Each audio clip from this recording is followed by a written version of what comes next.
और ये बात पता नहीं कब 50, 60, 70s की होगी। तो उन्होंने एक तांत्रिक को बुलाया और ये सारे के सारे जो जिन थे ये बंधवा के एक कहीं पे रखवा दिए।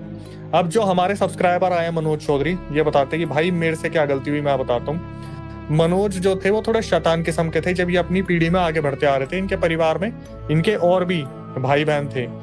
तो मनोज ने क्या करा, ये 7, 8, 10 साल के रहे होंगे, अपनी दादी के पास जाते और बोला मुझे ऐसे ऐसे पैसे चाहिए, या नानी के पास गए थे कि मुझे पैसे चाहिए खर्चे के लिए। तो नानी ने मना कर दिया कि तू डेली आ जाता है, मैं इतने कहाँ से दूंगी, शरारत करता है तू, उल्टा सीधा खा लेता है, तबीयत खराब हो जाती है। तो ये सब बोल के दादी नानी वहां से खिसक गई। वहां से जब उठ के चली गई तो मनोज के दिमाग में क्रियोसिटी आई कि भाई नीचे संदूक रखा हुआ है, इसमें तो मिलेंगे सिक्के।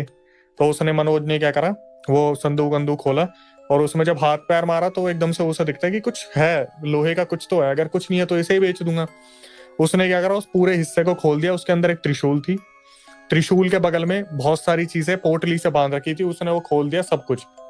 और वो वही जिन थे सारे के सारे जो बांध के रखे हुए थे उसमें संदूक के अंदर। अब ये आदमी खुद बता रहा है सब कुछ।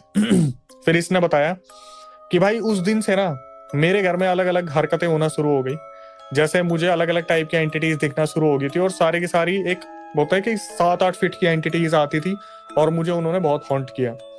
अब मैं इसे सुन रहा था एज अ कंटेंट